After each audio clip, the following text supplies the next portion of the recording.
Thank you, Martha. Hi, really wonderful to be back in Southern California. I actually went to grad school here 15 years ago. That's where I met my wife, who's now watching from Berlin, Germany via live stream, together with our daughter, who is turning 9 today. So happy birthday, Harper. It's a promise I had to keep. So last year, we moved from the Bay Area back to my home country of Germany. And to say that the culture shock was profound is an understatement. So suddenly, we were surrounded by street signs that look like this. And I'm still trying to figure out what it could possibly mean.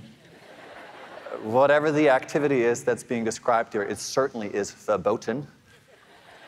And I'm also confronted again with this tension that seems to be inherent to the German psyche, which is one between efficiency on the one hand and then a striving for beauty on the other.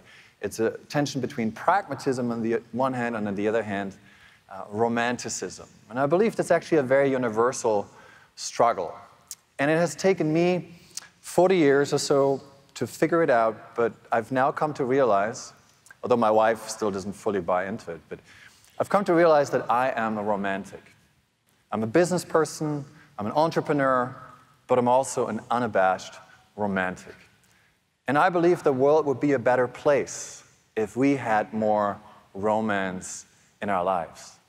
And I'm convinced we must find it and create it in and through business. Now, how about you? If you are a romantic, and you lead your life in a romantic way, you look at the world in a romantic way, please raise your hand. Don't be shy. I know it's hard in front of peers and colleagues. Okay. I think I would estimate that's about 33.5% of the audience. And how many of you are romantic when it comes to business? How many of you have a romantic relationship to work? Raise your hand if that's the case. Okay. All right. Well, it's not quite 33%, maybe 21.7. And that's very common because business and romance really seem to be at odds. Business is about making rational decisions. It's about managing what you can measure. It's about being in control. Romance, however, is about experiences of awe and beauty. It's about experiences that make our hearts beat faster, that make our adrenaline rush. It's experiences that make us lose control and fall in love with a project, an idea, a brand, an organization, the whole world around us. And by the way, the romantic is also different from the idealist and the optimist. For the optimist, the glass is always half full. The idealist insists the glass always be utterly full. And the romantic looks at the glass and says, "Isn't it beautiful?" But it's hard. It's hard to find that beauty at the workplace. Only 30% of employees worldwide, according to Gallup, are fully engaged at work. And there's a recent poll that even found there's only one activity that's considered less desirable than work, and that is being sick in bed. It's not surprising because many of us were, or still are, I hope not, stuck in corporate structures that look like this. Stifling joy and expression.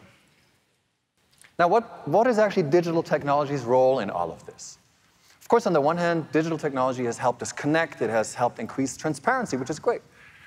But on the other hand, it has really done one thing really well, and that is scaling efficiency, and along with it, also increasing efficiency pressures.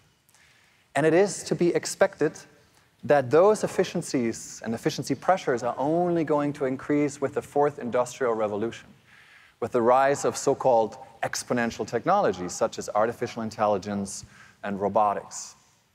50% of the human workforce, according to one study, is expected to be replaced by AI and robots over the next 20 years. My friend and colleague Garrett Leonhardt puts it this way. He says, if you can describe your job in one sentence, then chances are you're not going to have one much longer. Which is to say that if your job is monotonous, repetitive, process-driven, linear, then probably very soon a machine will do it more efficiently than you. But there are also more moderated views. that actually say, no, no, it's not that all professions are suddenly going to disappear. Andrew McAfee from the MIT is one of them, and he says, AI is not going to replace humans. It's not going to be that black and white. But humans who can work with AI are going to replace humans who can't. And in any case, this development, automation, is going to raise two important questions. One, what will it mean to be human in an age of machines? And then second, will exponential technology actually make us more or less human? And like with any technology, of course, we can use exponential technology to humanize or to dehumanize. We can use, for example, sensor technology to enhance human creativity and expression. And we can use that very same technology, as some retailers have begun to do, and implant it as microchips into the bodies of their workers to track every single one of their moves. We can use so-called artificial emotional intelligence to allow autistic children to recognize their emotions and to relate to people in their environment. We can also use that very same technology, artificial emotional intelligence, to track our emotions, analyze them, optimize them, and ultimately manipulate them. And that emotional engineering is already happening at the workplace as part of the quantified self, quantified workplace movement. And it's possible that we might be in a workplace soon where there are apps like this one, Don't Worry, Be Happy, it's called. And it tracks your facial expressions while you're performing a task in front of a computer. And if you stop smiling, if you stop being happy, then it deletes all the progress that you've made over the past hour. A not so subtle way of fostering employee engagement. And this obsession with the quantification, the datafication, the optimization of ourselves has infiltrated the most private, the most intimate parts of our life. Case in point is an app called Spreadsheets that promises users to enhance their sexual performance based on a rigorous analysis of data from past performances. And if that's not your cup of tea or it doesn't work for you, then you can use this service, Breakup Text, that lets you send automated breakup text messages. Might be worth trying out. And soon we might indeed be falling in love with a machine, with a chatbot, with an AI, as was so beautifully portrayed in the movie Her by Spike Jonze, about which the New York Times wrote, the great question is not whether machines will be able to think. The much bigger question is, will we humans still be able to feel? Is there a danger that we become smart machines ourselves? Because when everything is automated, measurable, made predictable, then where do we find these profound experiences that punctuate our routines? Where are the strangers? Where is the strangeness? Where is the magic? Are we at risk of engineering the romance out of our lives systematically? Now, we've been at a point of similar disenchantment before, and that was about 200 years ago when the original Romantic movement, the British, German, French poets and philosophers, revolted against the Enlightenment, the regime of practical reason and scientific rationality. They thought it was too narrow of a concept to grasp the expensive, rich human soul. So they espoused virtues and qualities such as suffering, inconsistency, mystery, ambiguity, unpredictability in response to that. And I believe we're now at a similar moment in time. We need a new romantic revolution. This time coming from the heart of business in response to the datafication, the automation, the optimization of everything, including ourselves. For romance is what makes us human. And romance is also the ultimate differentiator when everybody else is just maximizing and optimizing. He knows this.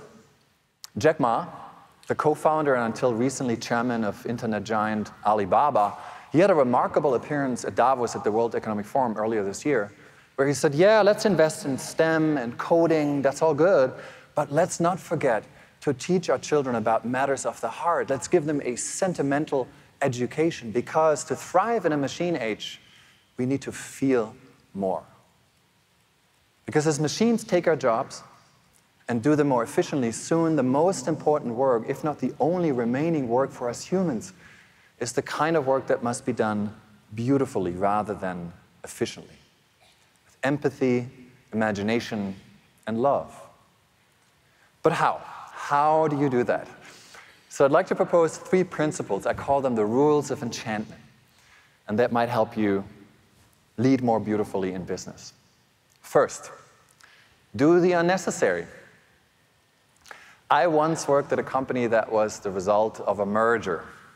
We were merging a mid-sized IT outsourcing firm and a small design boutique firm. We were bringing together 9,000 software developers, predominantly from India, with 1,000 creative types designers from the West Coast. And to unify these 2 vastly different cultures, we were going to launch a 3rd new brand and a new brand identity. And the new brand color was going to be orange. Now, as we were going through the launch plan, the management team, we decided, last minute, to cut the purchase of 10,000 orange balloons, which we had meant to distribute to staff worldwide. They just seemed cute, unnecessary, or as the CFO put it, not mission critical. So we cut them. And we didn't know back then that our decision to cut the purchase of these 10,000 orange balloons marked the beginning of the end. That these 2 organizations would never become one, and sure enough, the merger eventually failed. Now, did it fail because there weren't any orange balloons? No, not entirely. But it was that mindset behind that decision, the kill the orange balloons mentality that permeated everything else. It was toxic. You might not always realize it, but when you cut the unnecessary, you cut everything. To lead with beauty means to rise above what is merely necessary. So whatever you do, do not kill your orange balloons. He knew about the power of the invisible, the power of the unnecessary, Steve Jobs. He famously insisted on designing the interior of computers, the motherboards, with the same love and the same rigor as the exterior. And he said customers don't see it, but they can feel it. That's the power of the unnecessary.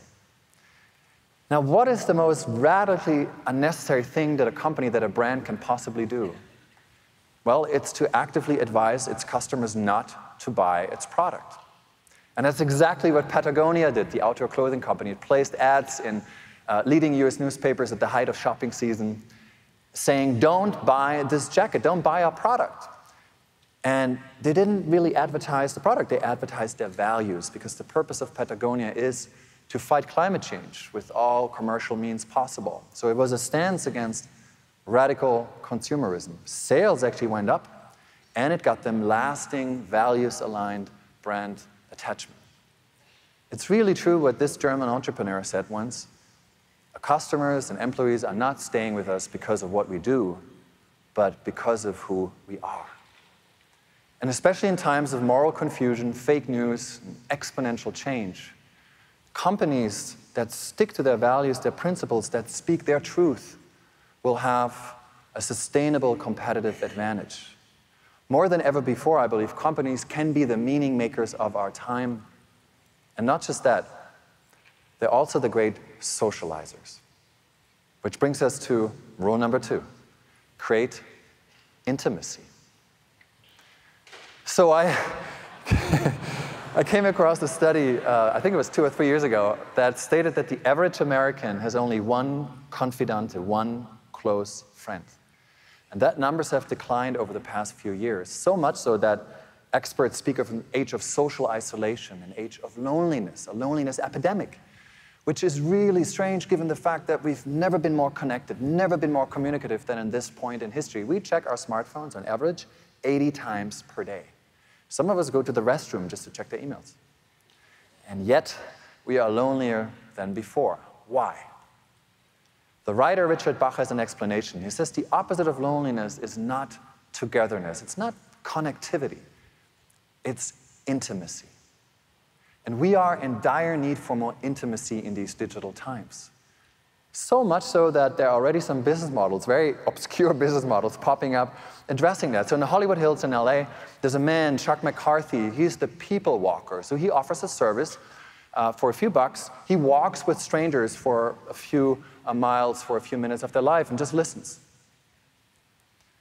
So that really underscores this desire for intimacy. But the question is, how do we design for it in our organizations? And whom can we learn from? Artists. Artists are very, very good at crafting intimacy. Take performance artist Marina Abramovic, who once held a show in New York City called The Artist is Present. And that's exactly what she was. She was present. For 718 hours, she just sat there, 5 minutes, a visitor at a time, silently looking into each other's eyes, enduring their mutual gaze, celebrating the kind of time that is thick rather than lean and efficient. And it's this notion of thick time, thick presence, that is now also entering boardrooms and offices.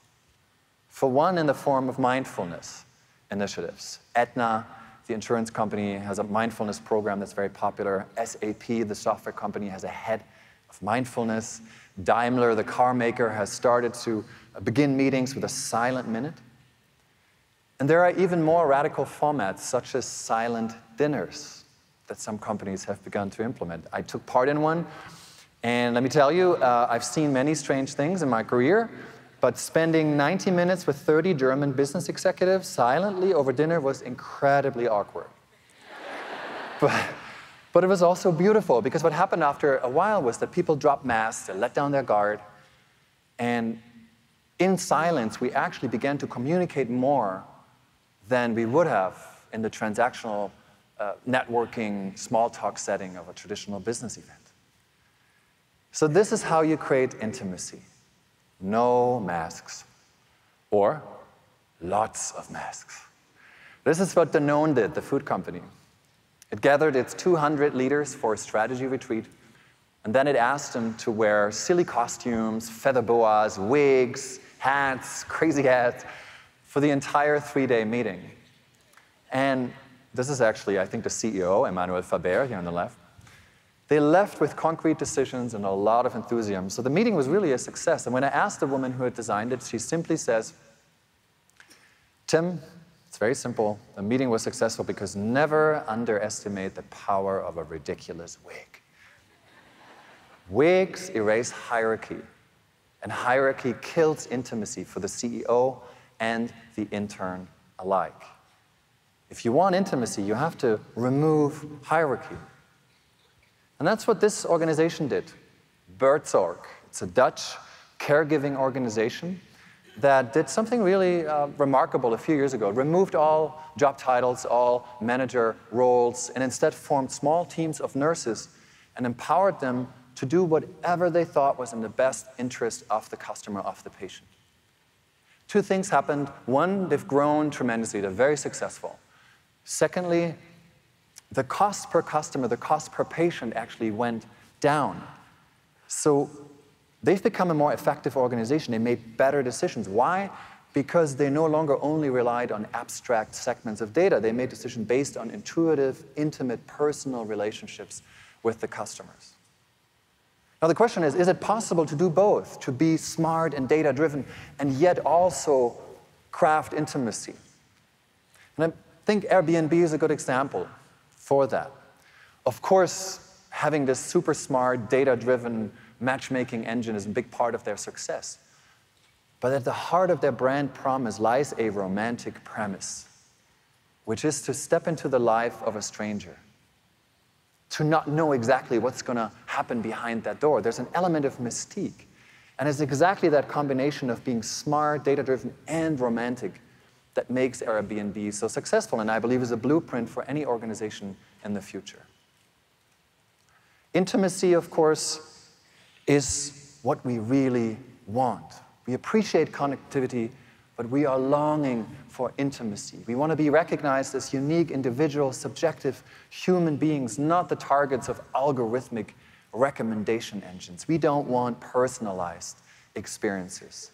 We want personal experiences. But intimacy requires one quality, and that is vulnerability.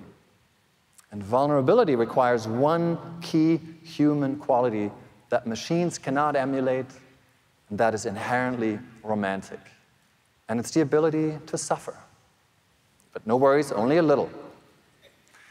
But that is really counter to the way we design most of our workplace and customer experiences, isn't it? Because mostly they're designed for instant gratification, maximum comfort, ease of use, efficiency.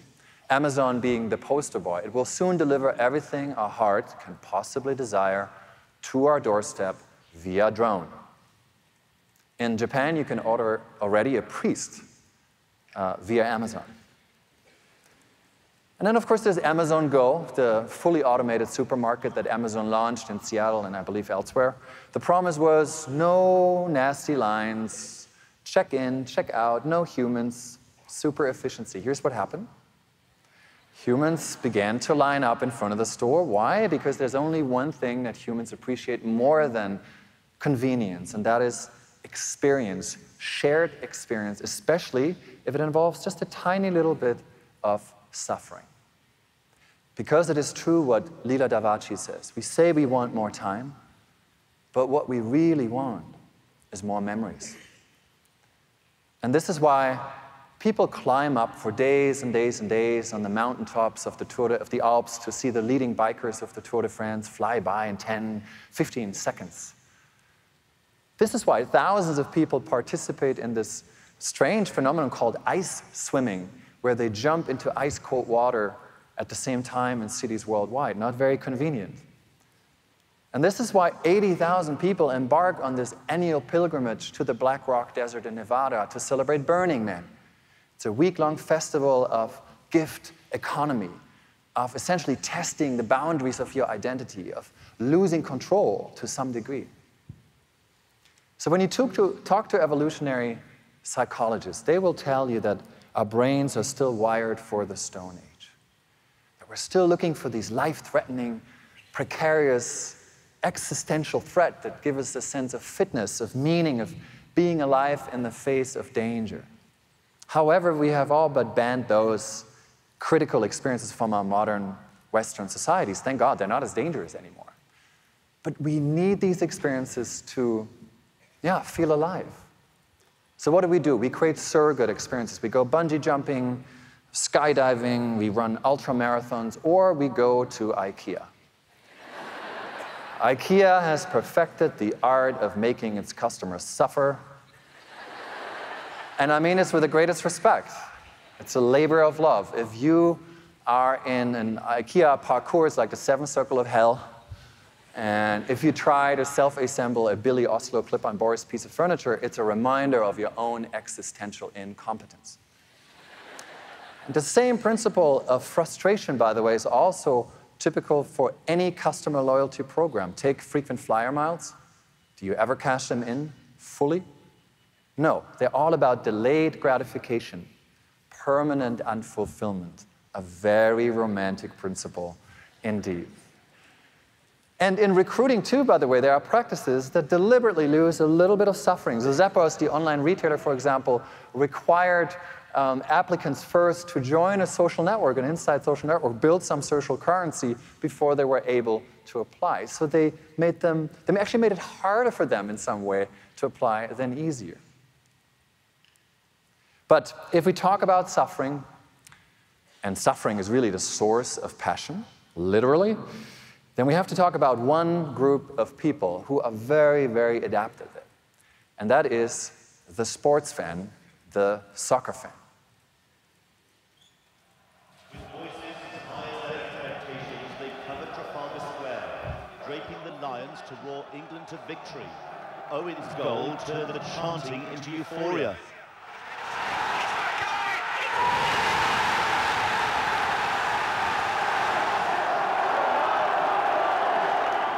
At Heathrow Airport, tension of passengers waiting to board flights erupted into cheers.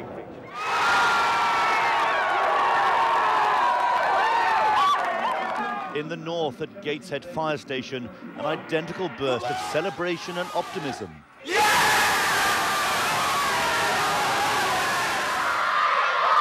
The children of Rector Drew School in North Wales were cheering a homegrown hero. This is where Michael I think as long as we're able to experience that amount of passion and joy, we don't have to be worried about AI and robots. But there's something else that's interesting about the sports fan. The true fan, of course, wants their team to win. But what is even more important is how the team wins. And by the way, also how the team loses. Right? The most painful defeats are actually much more a part of brand folklore and build a relationship to a club than the most legendary victories. But not so in business. Right? In business, we are actually taught to grow up, to play, to win. I would argue, though, that in the future, we're all going to be losing a little bit. We will be losing control to some degree over our brands. We will be losing authority. We will lose the continuity of traditional employment. We will enter and exit relationships, organizations much more often. We will have to reinvent ourselves much more often. And we need rituals and practices to help us with these transitions. And here, too, soccer can actually teach us a lesson. This is the story of Andres Iniesta, is the legendary midfielder of the soccer club FC Barcelona. He recently played his last game for the club after 22 years in Barcelona. And he played his farewell game. And after the game was over, he walked back into the stadium and he sat down in the center circle of the pitch. And he just sat there barefoot for an hour or so and was soaking in all the memories that the stadium held for him. It was literally between his old life and his new life. It was a ritual, symbolic act. And it's exactly that kind of space and kind of ritual that we need in business too. We don't need only positive emotions, happiness and joy. A truly human workplace also appreciates and enables negative emotions, sadness, mourning, and grief. We need to become not only good at starting things, but also at ending them. So this is the cue for me in wrapping up. These are the 3 rules of enchantment, the 3 principles that I wanted to share with you. Do the unnecessary, create intimacy, and suffer a little. And I do believe that they indicate a broader cultural shift away from the smart, connected age, the dominant paradigm of our past decade or so, data-driven, to a new era, a romantic era, where a different set of virtues and qualities are becoming important. Wondering instead of reacting in real time. Deep connection, not just connectivity. Presence instead of plan. Letting go instead of control. Big intuition, not just big data. Vulnerability instead of calculated risk. Passion over liking. And frustration, suffering a little bit instead of user-friendliness. Significance and meaning instead of excellence and efficiency. And yes, in case you wondered, romance comes with an ROI. First, innovation. If you don't have romantics in your organization, fools who see the world as it is not, but could be, then you're not going to be truly disruptive and innovative. Second, customer loyalty.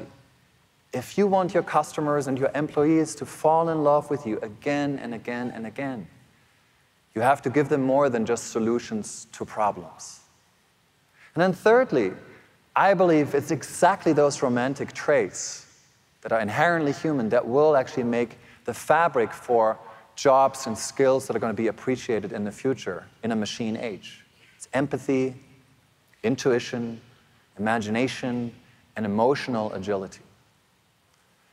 But if you ask me as a romantic, frankly, what is the ultimate ROI of romance?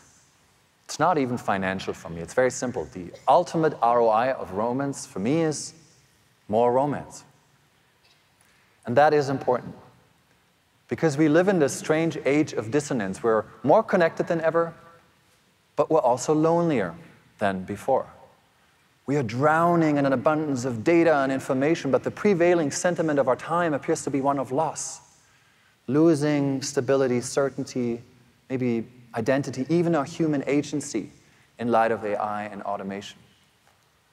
And this is why it's so important that we build and nurture workplaces, brands, and organizations that are like gardens and not machines, that value, again, what we cannot measure, that create products, services, and business models and experiences that are not only more useful, but also more beautiful. And I'm not only a romantic, I'm also an optimist. I believe if we combine the power and the magic of exponential technology with those inherently human qualities that I described, which for me are essential romantic traits, then perhaps we can not only be exponentially more efficient or exponentially more productive, but just a tiny little bit more human. And that, I hope, is a vision for the future of work and our societies that not only a romantic like me can subscribe to. Thank you very much. Thank you.